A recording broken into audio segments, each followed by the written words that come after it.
All right, so we're back. I'm Amanda Melby with Raising Buchanan, and I'm here with Bret Kalmbach, who is the director of photography and our colorist also on Raising Buchanan. And we were chatting, and then, you know, I don't know what I did, but I did something. So we ended. I'm sure it wasn't you, because you're the technical guy and you're the creative guy too, but I'm definitely not the technical guy. So anyway, we're back, and I can see that we're back live. So if people are watching again, feel free to chat with any questions or post any questions you have for Bret. But he is our director of photography, and we were just talking about cameras, and I'm not sure that that got in there. So tell me once again what the camera was that you used. Sure. At the time, I had an Alexa Mini package, so that was kind of a no-brainer. And brought that on, and we shot on these Sigma Cine Primes. They're super popular. Or Sigma Cine Zoom, sorry. And we did that, one, because I owned them, two, just because we had a lot of pretty ambitious days, and just being able to shoot on really fast zooms was just like, with the manpower, not having to switch lenses and then go back. And I had two ACs that we bounced between just due to schedules, Nick Fornwalt and Matt Aber. And it's like, they were doing DIT stuff and offloading cards. And like, if I needed a lens change and they were in the other room, it just would have been a nightmare. And so it worked out really well. And I think it turned out and looks great. Yeah, it does. That was a little unusual to have two ACs, don't you think? Yeah, and it was, I mean, a lot of it shifted since we originally had a shoot date before summer, and then things changed. And so a lot of stuff was locked in, and then how things work, I still wanted to bring back Nick, but then Nick had new jobs and stuff like that. And so that was a little unusual to have two ACs, don't you think? It was unusual. Yeah. Anyways, and so I had to bring on another AC to just kind of fill in the days. So it was kind of like, it was nice for them, I think, because they got a little more of a break. But it was kind of funny because like there was some weird little scheduling things where like someone would never be on seeing certain actors. And then like finally at the end, they got to be on a shoot date with one of the actors. And it's like, they had seen him in passing when they, you know, are on the call sheets, but they're like, I never work with these people because I'm never here on these days, just randomly. Yeah, and it seemed like, I mean, you guys were at the age where, you know, people were getting married, and Nick had a whole bunch of weddings to be at or be in or something. And so I always felt bad for Matt, because it was like Matt ended up being there on like a couple of our really late days. And I'm like, dude, this isn't like every day, I swear. Like, I know. Like, you don't want to have like the reputation. Like, we had a very well scheduled shoot, and it went very smooth, minus like a couple little hiccups. And so it's like, when your guy shows up, like, because I want to work with him more after this. Yeah. I'm not like, bro, like, this isn't how it's been every day. Like, you just have been kind of unlucky. And so. Right. So, yeah, he was there on the day that we were at Renee's first day, when we were at Dairy Queen first, and then we went over to the police station, and yeah, that was a long day. Yeah, that was a long, yes. That was a really long day. Yeah. So you and Bruce talked a lot before we started the project. So talk to me a little bit about what you guys decided as far as looks or color palettes, that sort of thing. What did you guys talk about, and how did you guys make decisions? Anyways, with Bruce, yeah, Bruce and I met up a ton. It was like we met up at Tempe Marketplace like a million times at like, I don't remember what it was, like Jamba Juice or something like that. And it was like Sarah. Oh yeah, and it was just like that was our spot. Somehow it just turned out to be that. But it was like, yeah, we'd have a meeting on like camera movement and go over references with that, and then we'd have a meeting on color palettes and stuff like that, you know. And I think a lot of that was like, I mean, Bruce, I don't think it was his first time having like a ton of like of the crew resources, but it was like, oh, like we can go, like he just had so much at his disposal with like production designers and stuff like that. So it was like, oh, we can really hone this stuff in now. We can like really push colors, and we can like have production design do that as well and try to keep everything in the same world. And so we went over all of that, and then we decided to do a whole bunch of overheads for the whole film, which were like super handy, because it was like you walk in a room and there's like so many people running around, and then like every scene, some random crew member is going to need to know something for some reason, and like you can just point and there's like this and that. It like all makes sense because you read it off the page and no one has any clue what's going on with blocking and all that stuff. And so yeah, we went over all of that and went over a lot of like movie references, and we just had a lot of similar taste and ideas of what we wanted for the film, just like as far as tone and look and stuff. Was there anything, were there any specific references or inspiration? Yeah, Coen Brother films, like we both liked the tone of that stuff. Like I think I pulled a bunch of like A Serious Man, like because we had like offices and small spaces and stuff like that, and a lot of it was also just talking about camera movement, and like not like there's just certain projects and films. I think that like I shoot a ton of music videos, and it's totally like acceptable to call attention to photography a lot. And I think that also works in different scripts. But I think we both agreed that in this film, we didn't really want to call attention to itself and like have people be taken out of a scene because it's like a cool looking shot, you know, and just be able to stay in it and not have anything be distracting, even if it's like really pretty, just not go there. And so we talked about that a lot, and just keeping it feel organic and not like I think we only did like one dolly shot in the whole film, and that was towards the end at a very crucial moment. Yeah. And so it was like that's not necessarily normal or abnormal, but it was like we wanted to like punctuate things with certain things like that. And we had some walk and talks with steady cams, but like we noticed in the script that these walking scenes, like they were bunched up in certain areas. And so we're like, okay, well, where can we have some camera movement, like, and break it up throughout the film so it doesn't feel like in act one we have all this steady cam and then there's nothing else for the end. And so that was like a first time for me doing that too, because this was only like the second feature that I've shot. And when you get in the long form, it's about like just breaking it up so it doesn't drift to a totally different look at the end, or it's super heavy with one look at one end and not in the other end. And so it was like definitely learning for both of us, I think. Mm-hmm. And so the scenes with Buchanan were shot differently than the rest of the movie, really. Yes. How did that go? Yeah, and so I totally forgot about that. So it's yeah. like, I like every time there's some specific things that we did with that. And so we wanted to have like a smooth transition between two different camera movement styles. And so, and we wanted Buchanan stuff to stand out in a little different way. And so like, whenever Ruth is not speaking with Buchanan, everything is just like human tripod, kind of handheld, but not distracting. And then everything with Buchanan is all locked off. And then I wanted to like try to bridge the gap. And so anywhere between like a transition between a shot where it'll be Ruth with someone else or Ruth leading into a Buchanan shot, we would actually shoot that whole scene static. And then we would do a post effect where it would start, like the previous shot would be Ruth somewhere else, then we'd cut to Ruth somewhere, and then it would be a fake handheld, and then it would just slowly go to static. So it would kind of just totally smooth out the transition, and you wouldn't even notice that it jumps like that. What do you mean fake handheld? And so yeah, so we would shoot.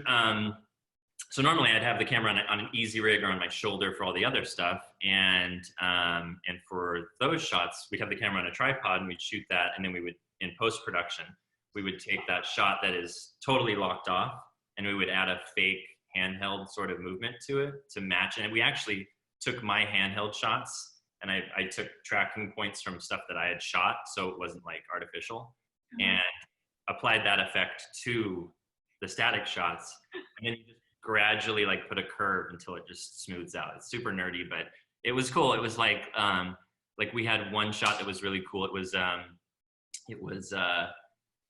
coming out of a Buchanan scene, I think, and we did a really big. Oh no, it wasn't this wasn't a Buchanan scene. This was we did a couple big pan shots, because it's like you can cut to a shot where you see, you know, a couple in a booth at a dining restaurant, and then like a waiter over here, and then you can cut to the two actors talking. We wanted to do a couple scenes where we just kind of like pan the whole scene, so in one shot, you know, you scan everything, and then the talent goes, which was crazy for you guys, because we would do this epic pan, and like 20 extras would be walking around in a restaurant, and then you guys would have to go, and we'd have to get like a pretty decent chunk of dialogue before it would actually make sense to cut into like the gritty details of what you guys are talking about. Yeah. So it was kind of frustrating, but like it was totally worth it. But we did one of those post effects on that where the tripod panned smoothly, and then right as it started to land on you, it kind of went into that handheld, just to like go back to like, what are Ruth and Meg up to? See, this is the stuff I don't really notice. Well, Right? you'll notice it now. No. Yeah, no. I mean, like, especially as we were doing it, I wasn't paying attention to that, of course, because that, you know, I had my job to pay attention to, and that's your job. Your job, lots of jobs. Yeah, but it's cool to find out, you know, how it all gets put together, right? And you know, what that looks like when you're working on it from your end. So yeah, that's cool. So what do you think was the biggest challenge for you during the making of the movie that we can talk about? Yeah, I mean, honestly, I would say, like, because when I'm on set, like, I've worked long enough now that you expect things to go wrong, and you expect to adapt, and you can prep so much, and we did prep quite a bit. But I think, like, honestly, it was like the film kind of, from a pre-production's point for Bruce and I, at least for me, and like overheads and stuff like that, we were constantly making little adjustments. And so like we didn't have all of our like schematic overheads of how we would block out scenes done before the first day of shooting. It was like, I think I had like 3 or 4 days done, and I had everything like planned out, but it was like Bruce and I would have a little powwow over the phone every night. Yeah. Of, what is it, 19 days shooting or whatever. And it was like, so, you know, we'd shoot a 12 or a little longer day or whatever. And then it was like, okay, load the car up, go home, unload the car. That was the worst thing, because I didn't have a garage. So I'd have to unload all my gear at the end of every night, reload it every morning, which was just like the worst thing in the world. Anyways, and then I'd call Bruce, or, you know, I'd finish my schematic for the next day once I was like just doing it day by day, send it to him, he'd sign off, we'd send it to Phil, and then send it to you, and I don't know who was looking at it other than us, but everybody had their stuff going on, so I don't think anyone but us were really looking at it. But that was kind of crazy, because it wasn't like, I think a lot of the other crew that weren't like department heads or whatever, I mean, like you can kind of check out after you wrap, you know, and you can go and get a beer, and you can go to sleep and get a full night's rest. And it's pretty much just 19 days of stress for, I imagine, you and Bruce, because like nothing is locked down. I mean, even if we had those boards done, I mean, it was like, there's still shoots days that we're going to walk in and we haven't seen production design, and something might not be right. And then like you guys are getting through makeup and we're like fixing something, and it's just like, okay, now we're 30 minutes behind, and we needed to be an hour ahead by the end of the day, you know? So probably that. I think everything else is to be expected. It's just like controlled chaos a little bit, and it was fun though. And talk to me about, like, in post-production, because you did the color also.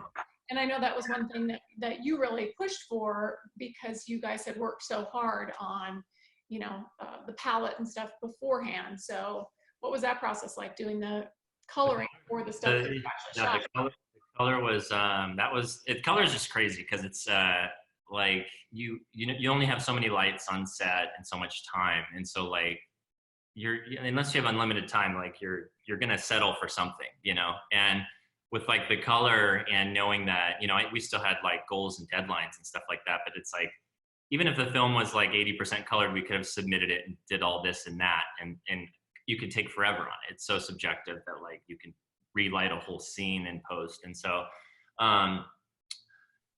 this was the first time coloring a feature, so that was crazy.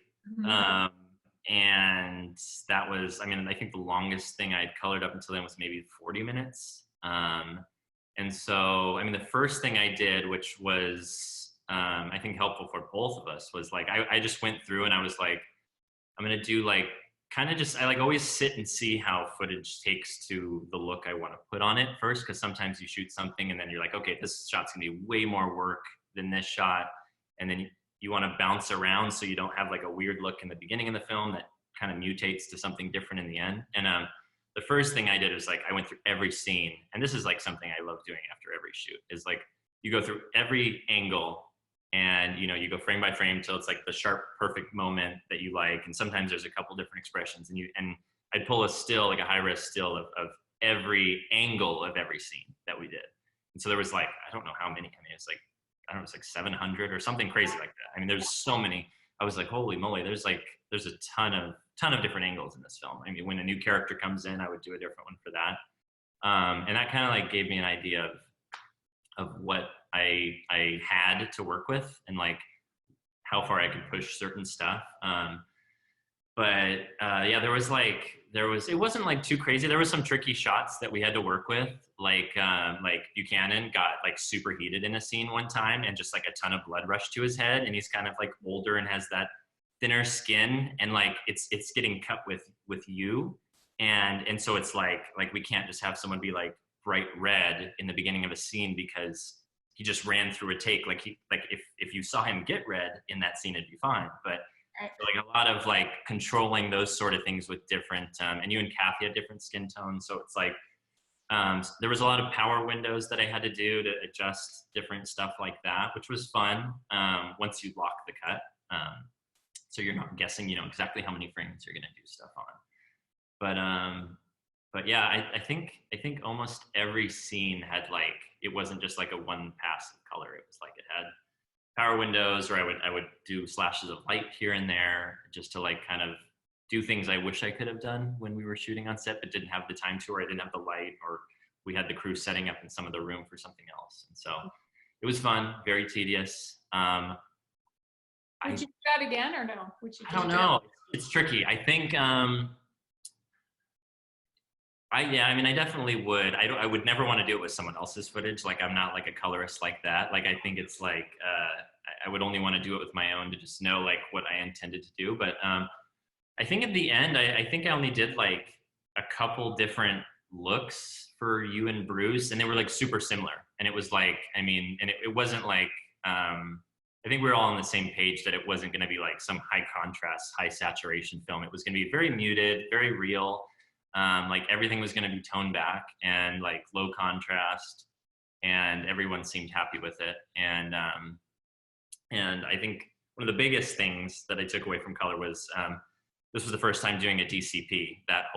I know that was like a crazy, horrible process for you because you had to deal with it, but it's a file format for the cinema that's very different than just like the formats we do for web and for archival and stuff like that. And so it's specific for the digital cinema projection, and there's people that get paid to do this. Like, I was like, I'm not even going to try. You guys were like, hey, can you try? I was like, no way, I'm not going to be responsible for that. And the coolest thing of all was the first time that I've had something I've colored that has like a decent amount of look colored into it, and played it at like, when we screened it like at one of the biggest screens the first time, and it was like, yeah, and I was like, and I had never seen what I have colored on my calibrated monitor look exactly the same in the theater.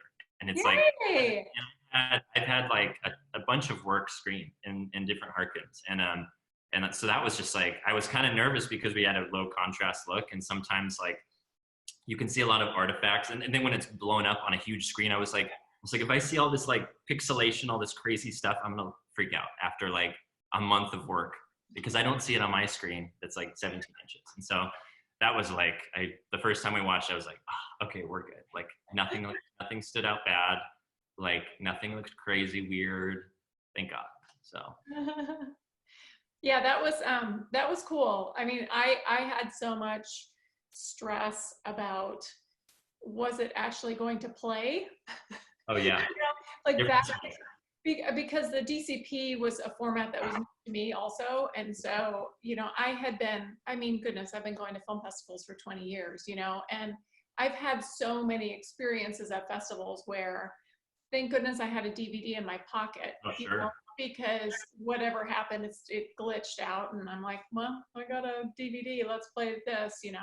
And we had our glitch, and Oh, and that was like, I thought it, because I was giving the master to you guys, and it was like, once you're exporting, like, I mean, we had done so many versions at that point, and so it was like, it's like I can't, like, we can spot check, you know, and it's like anyone can miss a spot check, you know. It's like it's hard. It's like I can't expect you guys and you expect me to, like, especially when we have to deliver something and like the next day to just sit down right then and watch the whole thing, everything through. And it's like I think you guys were doing that, but it was like when I was in the theater it was at Phoenix Film Festival, right, when it happened.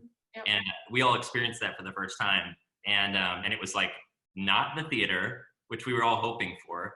Right. So that means they were stuck with that same file for all the showing, and it like glitched to a different scene further in the movie. Thank God it wasn't like a weird spoiler or anything. Yeah.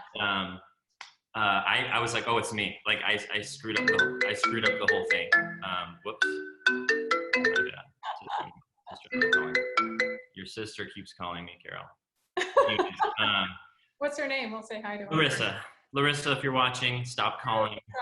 Just put stuff in the comments here. Oh, Carol. She probably, babe. She's letting her know. Anyways, and so I freaked out because I thought, I was like, oh, that was for sure me. Like, all of this has come down to this. We've got a packed house, and like, you get immediately taken out of the movie. And it's like, all of us were just sweating bullets, but I think like everybody watching at that point, like 10 minutes later, or 5 minutes later, probably less, they forgot about it because they weren't anticipating it. We're anticipating like the next image that comes when it cuts, and when it's the wrong image, it's just like panic mode. And so other than that, I mean, everything went great. Yeah, I was sitting next to my husband and then a whole bunch of my friends. And my husband noticed, of course, because he was like, what was that? What was that? I was like, I don't know what that was. Oh. And then I looked down the road, none of my friends noticed it. Like, nobody else, obviously the core group of us did. Anyway, for those of you watching, we got it fixed. It was just a little glitch in the creation of the DCP, and it got fixed, and we went on down the road.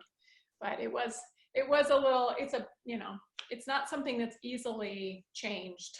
You can't just. Well, and for like perfectionist, it was like, I was like going to see this here. I was like, oh, it's our world premiere. And it's like, we hadn't had a problem like that until then. And then of course, then it happens, and you're just like, that's like when I do like a whole shoot and I love everything but one shot, then I hate the whole thing. I'm just like, the whole night was ruined because of like 8 seconds or something like that. And so, but no, it was, and then that was that, and then it was done, and then everything's fine. The next day, no big deal. People liked it. People laughed. That's all that matters. So. Yep, that's exactly right. All right, Ryan Dent says hi. What up, Dent? Ryan is another GP. He shoots on film, and I envy that a lot. And I hope he's got a film camera, and I hope we're going to shoot some film stuff soon. But have you ever done that? Have you ever shot anything on film? I mean, the last time was, well, actually, no, I shot a music video recently, and we shot a ton. It was funny. We shot on the Alexa, and we shot on Super 8, and like it was all mixed together. And so, and then I'm doing another music video coming up that will be all on Super 8, but we'll scan it at like 6K. And so it'll be like super nostalgic, but really high res. But 16 mil, like I've only shot 16 mil, and that was a while ago. He's got like the king of film cameras, and so hopefully he's always down to do it. I just need to like do it. It's like, it's scary. I'm like totally afraid of it. I won't do it unless I have someone like that around. But. The very first movie that I ever did, that I ever acted in, gosh, it was like 98 or something, and it was on 35 millimeter. Crazy. Yeah, and I just had a tiny little part, and I had all this theater background, and I went in, and I mean, just the stress level of everybody on the crew was just insane. And I was like, very different. Yeah, like I can't screw up. I know how expensive it is, you know? It was so stressful. Oh yeah, the like, I've only been on a couple like 35 mil sets like somewhat recently, and like the whole way the sets run is very, very different feeling. Unless you're like on a shoot where they're just down to waste a ton of film, which is like music video style. People still shoot music videos in 35, and it's like you're conservative, but like you're still shooting a music video, so you're just like shooting a bunch of crazy random stuff. But oh, I'd love to I have a couple shorts that I've been writing like before and during quarantine, and so I'm hoping to shoot those in the next year, and like definitely want to shoot one on 35, just to like I'll notice it and think it looks amazing, and no one else will, but that's fine. I'm sure your friends will. They'll notice. Oh, they will. The nerds will for sure. Yeah, totally. Yeah. Anything that you would tell, knowing what you know now, what would you tell yourself, in the past? Like, what advice would you give yourself? Like before going into the film? Yeah. I think, yeah, like productions just creep up on you. Like we knew about, I mean, like we didn't hit the ground with pre-pro like on the first time around because we just weren't there yet. We had like loosely talked about stuff, but it was like, it just like, it comes up really fast. And like, I don't think you're gonna really be fully prepared, but again, it's just the amount of times where it's like, oh, like I should do this. And it's like, I just like took a nap, or something like that. And I'm like, oh, like I'll totally have time to do that. Like inspiration board or like make a folder on Dropbox or whatever. It's just like, and then all of a sudden it's like a week before and you're doing it nonstop and you can't finish it in time. But also at the same time, it's like, you're still figuring certain things out too.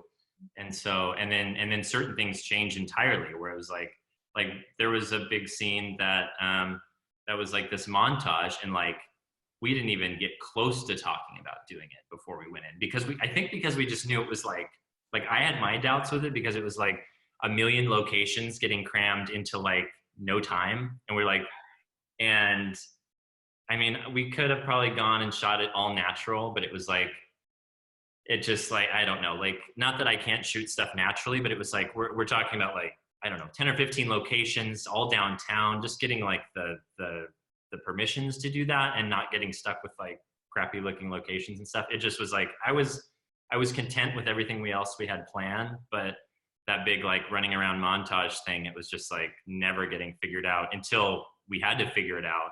And then we knew we didn't have time. And then Bruce and I had a powwow and we just figured out like a quirky, funny, simple solution that I think like is now like a little like staple shot of the film. Yep. That wasn't in it entirely before. And so, there's certain things like that where it's like, and it could have easily gone the other way where it's like, oh, like someone offered this location and now we can like do this crazy thing. And then you could have figured out, we just didn't have the time to like do that crazy fiasco, but who knows? It might've been cool. I don't know. It might have.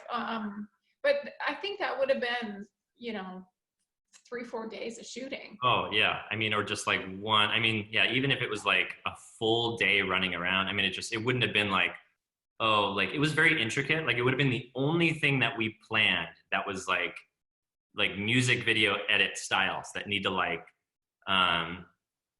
go back to back. I mean, it was like, it was a ton of whip pans and stuff like that just doesn't work unless you plan for what's going to what. And so rushing through that could have just been like an editorial nightmare, I mean, it might have massaged out later, but it was like, I think the thing we ended up doing like just in the living room ended up working fine. And it still had, it was hilarious. And so, but. Yeah, so it's, for those of you watching and when you see the film tomorrow, it's when Ruth, my character, just lays out the plan to Meg, her best friend, about how they're gonna make this snatch happen. So it's a good chunk of the way into the movie, and we've used it in a lot of the clips in the trailer and that sort of thing. So it ended up being a really nice solution. I think it worked out really well. Got a little like goofy punch to it, and that's fine. It was perfect for the time in the film. And it also ends up really fitting the character because it's like she, sure. Really, this is your plan? I think it endears the audience a little bit more to her too. So it worked out well. Sure.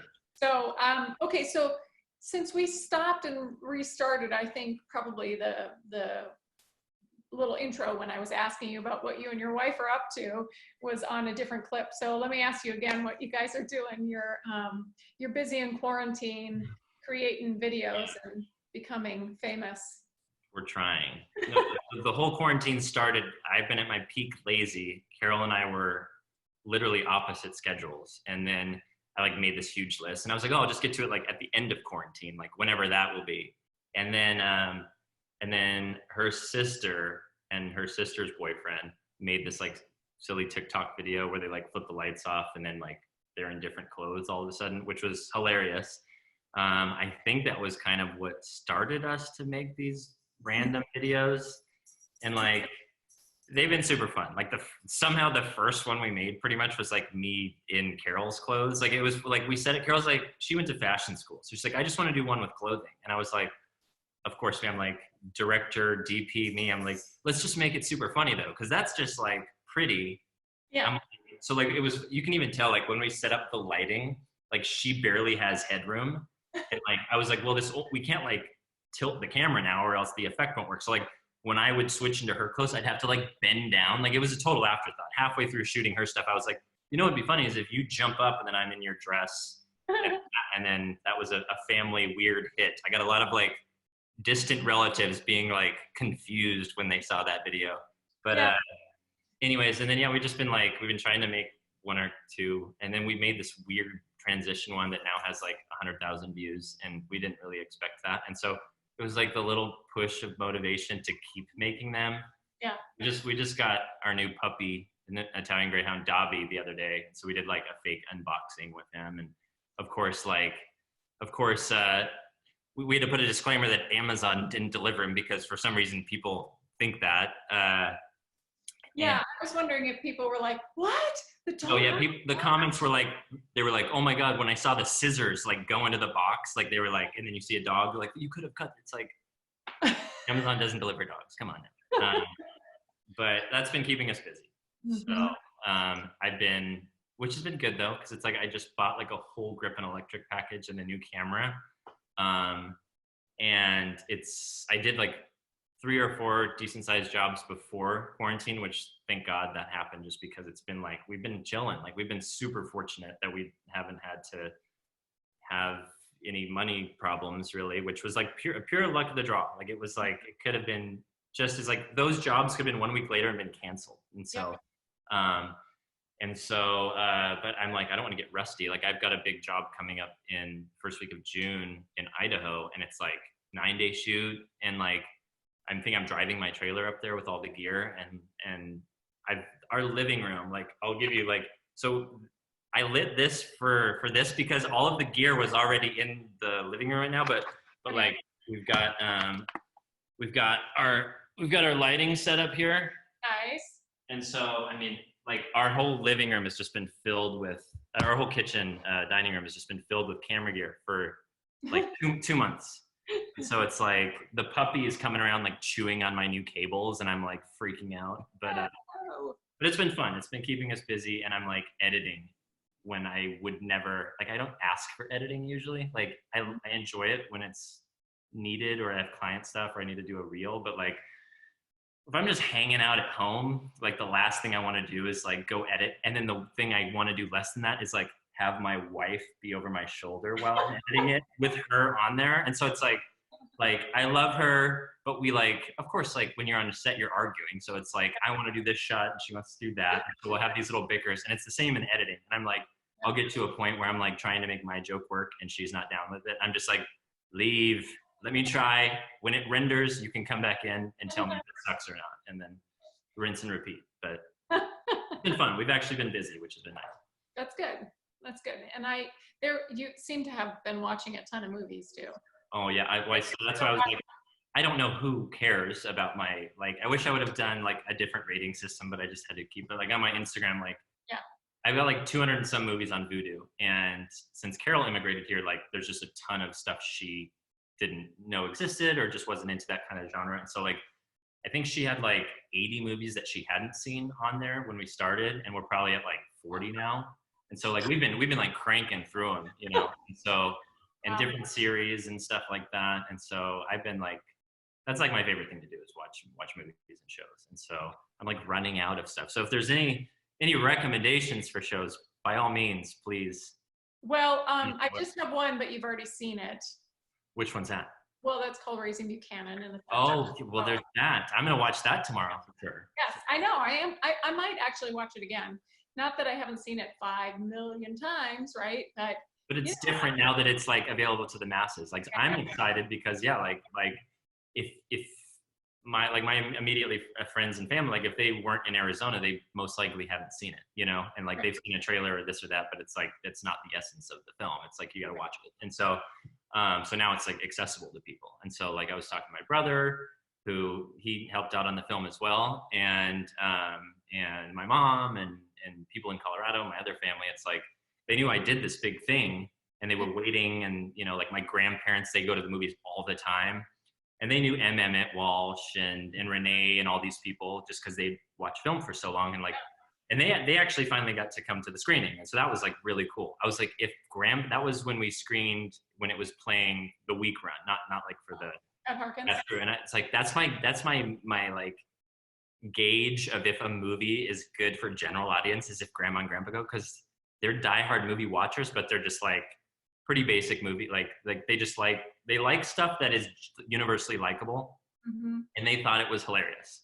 Yeah. And I was like, yes. I was like, okay, like some things even might not be my humor, but if they're laughing, like I'm like, oh, nailed it. Like, great. That's like all I could ask for. It's like, and we've never had a showing where it's like crickets or anything. People are laughing at stuff you don't even think they're supposed to laugh at usually, where it's just like you making a funny face that was like, we've watched it in the edit a whole bunch, and it's like so burned out at that point that we wouldn't even be able to pick up a nuanced like comedy moment like that, and they're like laughing like at that stuff, which is super fun. And what's cool for me about it is that I've seen it so many times that now, and it's hard as an actor, it's hard to not watch yourself the first few times. It's gonna be weird for you. It's like, oh, I want to change that. Oh, can I have another take on that? Oh, there must have been a better clip, right? Like you can just be super judgmental, but I'm watching everybody else now. I'm watching Renee the whole time in the scene with the two of us, and I'm watching Kathy, and I'm like, oh my gosh, they're so great. Everybody else that's in it is so great. I'm glad I'm able to see them now because it's just it's full of nuance, really. That's like I don't really I don't ever try to only watch something once unless it's so bad, like TV shows or whatever. Like if I can go through it again, it's like, you retain a whole bunch of different information that you didn't. But like for movies, I'm just like, wow, like there's so much like little nuanced stuff that you miss just because like either you're just favoring one character for some reason, watching what they're doing or whatever. And even watching our film, like there's so many weird little things that like, the things I notice a lot more, like the things I was like being nitpicky about that mean zero in the end game. Like, of course, it's like a visual medium. So I'm like, there's got to be that like little streak of light over there. And it's like, no, there didn't need to be that. But like, I sure stressed about it, like, and pushed us 20 minutes behind to get it. And I guess it was worth it at the time. I don't know. So. Well, if it makes you happy when you watch it back, then it was worth it. Yeah, well, it made me happy at that day, at that time, before I got home and didn't get much sleep. So that's what matters. So. Cool. Well, it turned out great. It looks beautiful. The photography looks beautiful. The color looks beautiful. So I think people are going to enjoy it. Sweet. And it is available tomorrow, May 5th, on lots of places: iTunes, Vudu, Google Play, Amazon Prime, DVD, Blu-ray, all that kind of good stuff. So I hope you get some good feedback, and thank you for joining me today on our live second go round, take 2. Sure. And stay healthy and stay safe. And just to remind everybody, this is Bret Kalmbach, and he was the director of photography and colorist on Raising Buchanan. All right. Say hi to Carol, and thanks, and stay safe. You too. All right. Bye. Love you, Mom.